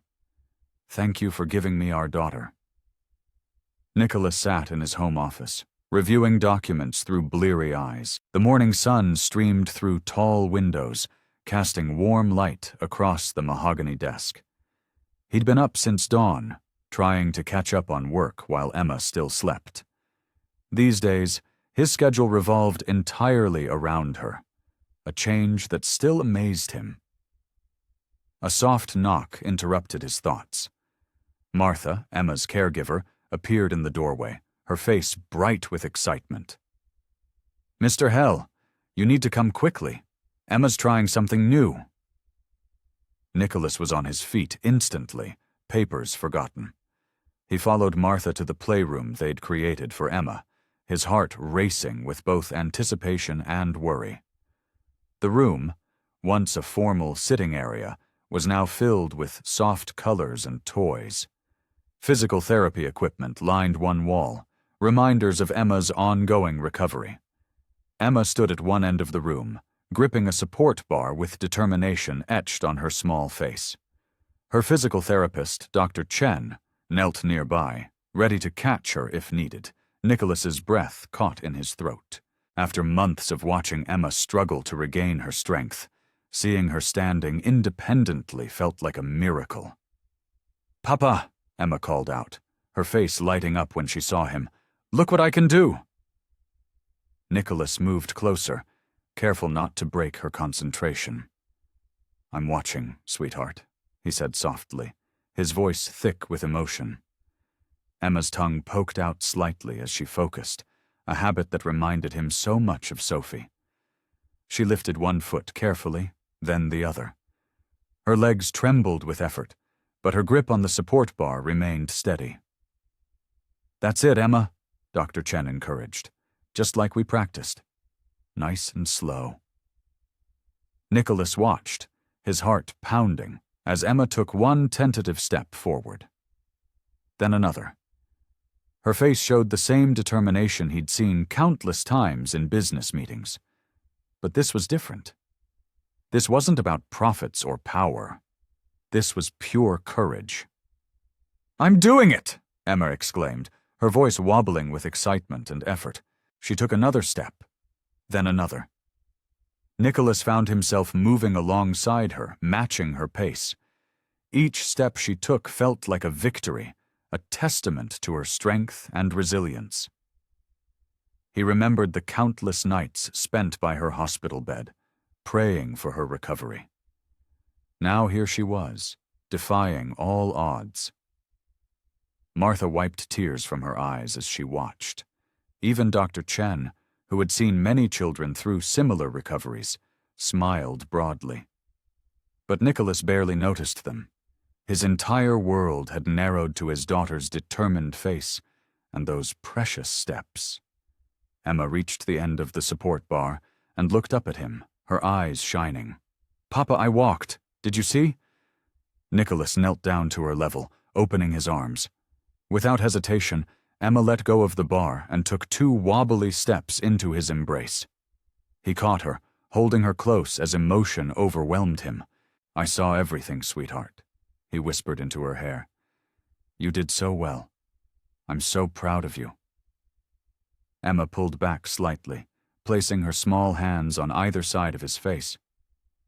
"Don't cry, Papa," she said, wiping at tears he hadn't realized were falling. Nicholas laughed softly, amazed at how this tiny person could show such tenderness. "These are happy tears," he assured her. "The happiest tears I've ever cried." Emma beamed at him, her own accomplishment making her glow. "Can we practice more? I want to get stronger." "Of course we can," Nicholas replied, his heart swelling with love and pride. "We can practice as much as you want." He held her close again, breathing in the sweet scent of her hair, feeling the steady beat of her heart against his chest. In that moment, every business deal, every achievement in his life felt insignificant compared to witnessing his daughter's first steps. Dr. Chen began discussing next steps in Emma's therapy plan, but Nicholas was lost in the moment, savoring the weight of his daughter in his arms and the knowledge that she was growing stronger every day. Nicholas adjusted his tie in the mirror, his fingers trembling slightly. The morning sun streamed through the windows of his bedroom, casting a warm glow across the polished hardwood floors. Today wasn't just another day. It was the day he would officially become Emma's father. The adoption papers sat on his desk, already signed and ready to be filed. What had once seemed like an impossible responsibility now felt like the most natural thing in the world. He smiled, remembering how far they'd come since that first hospital visit. A soft knock at the door pulled him from his thoughts. "Come in," he called. Martha entered, leading Emma by the hand. His daughter wore a pale blue dress that matched her eyes, her hair arranged in neat braids with white ribbons. The sight of her made his heart swell. "Papa, do I look pretty?" Emma twirled, the skirt of her dress floating around her. Nicholas knelt down to her level, something that had become second nature to him now. "You look beautiful, sweetheart, like a princess." Emma beamed, reaching out to straighten his tie with her small hands. "You look handsome too, Papa, like a king." Martha dabbed at her eyes with a handkerchief. "The guests are starting to arrive, Mr. Hell. Should I show them to the garden?" Nicholas nodded, taking Emma's hand. "Yes, please. We'll be down in a moment." Once Martha left, Nicholas sat on the edge of his bed, pulling Emma onto his lap. "Are you excited about today?" he asked softly. Emma nodded enthusiastically. "Very. Martha says after today you'll be my real papa forever and ever. But—" She hesitated, her small face growing serious. "You were already my real papa, weren't you?" Nicholas felt his throat tighten with emotion. "Yes, sweetheart. I've been your papa since the moment I met you. Today just makes it official for everyone else." The garden had been transformed for the celebration. White chairs were arranged in neat rows, with an arch of white roses at the front. Nicholas had kept the guest list small, just close friends and family who had supported them through Emma's recovery and their journey together. As they descended the stairs, Nicholas could see their guests through the French doors. His business partner James was there with his wife, both of whom had been invaluable support during the early days. Dr. Chen, who had guided Emma through her physical therapy, chatted with Martha near the refreshment table. Even some of the nurses who had cared for Emma during her hospital stay had come to celebrate. Emma squeezed his hand. "Look, Papa, everyone came to see us." Nicholas squeezed back gently. "They did. They all want to celebrate our family becoming official." They stepped into the garden, where their guests greeted them with warm smiles and congratulations. The family court judge, a kind-faced woman named Judge Peterson, stood waiting under the rose arch. The ceremony itself was simple but meaningful. Nicholas held Emma's hand as Judge Peterson read through the official adoption decree. When she asked if he promised to love, protect, and care for Emma as his daughter, his voice was clear and strong as he said, "I do." Emma bounced on her toes as the judge pronounced them officially father and daughter. Their guests applauded, and Martha rushed forward with tissues for those who needed them, herself included. The celebration that followed was filled with laughter and joy. Emma flitted between guests like a happy butterfly, accepting hugs and showing off her new dancing skills. Nicholas watched her, his heart full to bursting with love for this little girl who had changed his life so completely. As the afternoon sun began to dip, Nicholas found himself standing with Emma under the rose arch. She had climbed into his arms, tired but happy, her head resting on his shoulder. "Papa?" she murmured sleepily. "Yes, sweetheart." "I love you." Nicholas pressed a kiss to her forehead, holding her close.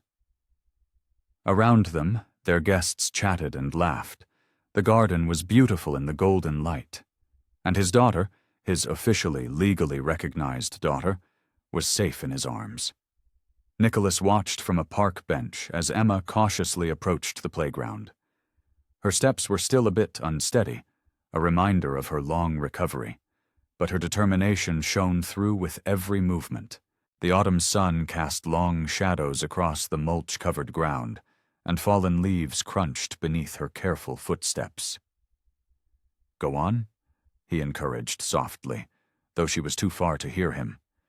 His hands tensed reflexively on his knees, fighting the urge to rush forward and hover protectively behind her. A little girl with pigtails noticed Emma and waved enthusiastically. "Do you want to play on the swings?"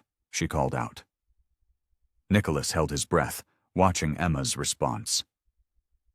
Social interactions were still new for her, each one a tiny victory over the months she'd spent in isolation. Emma's face lit up with a smile that made his heart squeeze. "Yes, please," she replied, her voice carrying across the playground. The two girls quickly fell into the easy friendship that only children seem capable of forming. Within minutes, they were giggling together as they took turns pushing each other on the swings. Nicholas relaxed slightly, allowing himself to marvel at how far they'd come. A woman settled onto the bench beside him, and he recognized her as the other girl's mother. "Your daughter is lovely," she said warmly. "I'm Sarah, and that's my Katie on the swings." "Nicholas," he replied, still watching Emma. "And thank you. She's amazing." "How old is she?" "6," Nicholas answered, remembering the birthday party they'd celebrated just last week. It had been small, Emma still tired easily, but her joy at blowing out the candles had been pure magic. "Same as Katie," Sarah smiled. "They seem to be getting along wonderfully." Nicholas nodded, thinking about how different his life had been just months ago. His world had revolved around business meetings and profit margins. Now his calendar was filled with doctor's appointments, therapy sessions, and playdates. The change should have been jarring, but somehow it felt like the most natural progression imaginable. Emma's laughter rang out across the playground as Katie said something funny. The sound wrapped around Nicholas's heart like a warm blanket. He remembered the first time he'd heard that laugh. It had been during her recovery, when he'd made funny faces while feeding her soup. The sound had startled them both, and then Emma had laughed even harder at their surprised expressions. "Papa! Papa, look!" Emma called out, pumping her legs on the swing. "I'm going so high!" "I see you, sweetheart," he called back, unable to keep the pride from his voice. Every milestone, no matter how small, felt like a triumph. From her first steps after the coma to this moment of pure childhood joy, each one was precious. A group of older kids started a game of tag nearby, their shouts and laughter filling the air. Emma watched them with interest, though she wasn't quite ready for such active play. Nicholas knew that would come with time. Everything with Emma was about patience and small steps forward. "Would you like to join us for ice cream?" Sarah asked, gesturing to a vendor setting up his cart near the park entrance. The girls seemed to be having such fun together. Nicholas checked his watch, considering Emma's energy levels. She'd been doing well today, and social interactions were important for her development. "That would be nice, thank you." As they walked toward the ice cream cart, Emma slipped her small hand into his. Her palm was warm and slightly sticky from the monkey bars, and Nicholas marveled at how such a simple touch could mean so much. He remembered the first time she'd reached for his hand in the hospital, her fingers so tiny and fragile. Now her grip was stronger, more assured. The sun was beginning to set as they sat on a picnic table, ice cream cones in hand. Emma had chocolate smeared around her mouth, and her eyes sparkled with contentment. Nicholas watched her chatting animatedly with Katie, her gestures becoming more expressive as she described her favorite cartoon show. This, he realized, was what life was truly about. Not the business empire he'd built, or the wealth he'd accumulated, but these precious moments watching his daughter bloom into herself. There would be challenges ahead, there always were. But seeing Emma like this, happy and growing stronger every day, made everything worthwhile. Nicholas sat in his study, the evening light casting long shadows across his mahogany desk. The financial reports that once consumed his attention now lay untouched, replaced by Emma's latest crayon masterpiece, a colorful family portrait that made his heart swell every time he looked at it. He picked up the drawing, his fingers tracing the stick figures she'd labeled Papa and Me. The contrast between his life then and now struck him deeply. Just months ago, this room had been his sanctuary of solitude, where he'd built his fortune through calculated decisions and emotional detachment. The sound of Emma's laughter drifted in from the garden, where she was chasing butterflies with her nanny. Nicholas moved to the window, watching his daughter's golden hair catch the late afternoon sun. She'd grown stronger since coming home from the hospital. Her steps were steadier now, her smile brighter. He remembered the first night she'd spent in the mansion. The halls had seemed too quiet, too sterile, despite the army of caregivers he'd hired. He'd stood in her doorway for hours, terrified she'd stop breathing if he looked away. Now those same halls echoed with her footsteps and giggles, transformed by her presence into something warm and alive. His phone buzzed. Another business opportunity, no doubt. Nicholas didn't even glance at it. There had been a time when every call felt urgent, when every deal seemed like life or death. Now he understood what truly mattered. The real investments weren't in stocks or properties, but in the moments he spent reading bedtime stories, in learning to braid hair, albeit clumsily, in being there when nightmares struck. Emma noticed him at the window and waved enthusiastically. "Papa, come see the butterflies!" Nicholas smiled and headed outside, breathing in the fresh air. The garden had changed, too. The formal roses and precise hedges now shared space with a colorful playground and whimsical fairy garden that Emma had helped design. "Look how pretty they are," Emma said, pointing to a monarch butterfly landing on a flower. Her eyes sparkled with wonder, the same wonder that had helped him see the world anew. He knelt beside her, remembering the day he'd received that first hospital call. How lost he'd felt, how uncertain. The weight of responsibility had seemed overwhelming then. Now it felt like the most natural thing in the world to be her father. "The sun's setting," Emma observed, tugging his hand. "Can we watch it from our special spot?" Their special spot was a bench near the pond, where they'd spent countless evenings together. Nicholas lifted her into his arms, noting how much stronger she felt compared to those first fragile days. She wrapped her arms around his neck, and he caught the scent of strawberry shampoo and sunshine. They settled onto the bench, Emma curled against his side. The sky was painting itself in brilliant oranges and pinks, the colors reflecting off the pond's surface.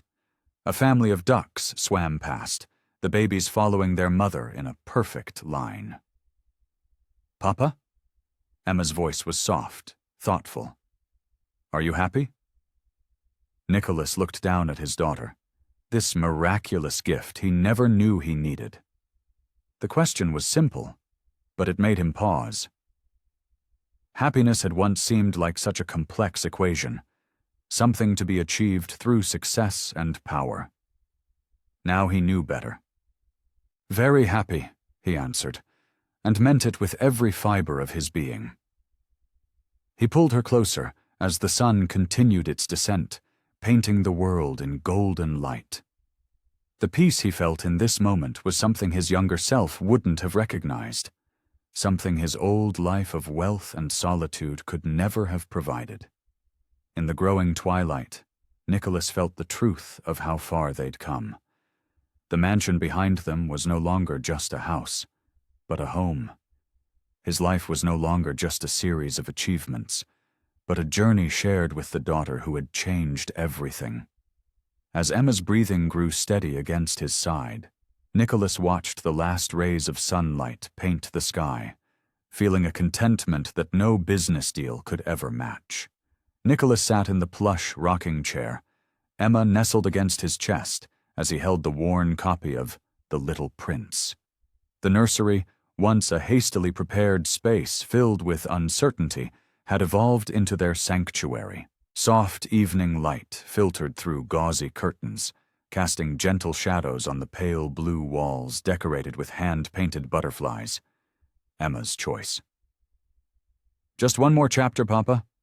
Emma's voice was already heavy with sleep, her small fingers curled around the edge of her favorite blanket. Nicholas smiled, remembering how that same blanket had seemed too big for her frail form when she first came home from the hospital. "You said that 3 chapters ago, sweetheart," he replied, but found himself turning the page anyway. He could never resist her requests, not when each moment with her felt like such a gift. The book's pages were dog-eared from countless readings, some corners bearing Emma's careful crayon drawings. These small marks of their shared life together made his heart swell.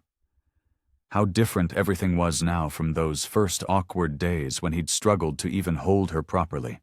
Terrified he'd somehow break this precious child who'd unexpectedly become his world. Emma shifted in his arms, her head finding that perfect spot against his shoulder.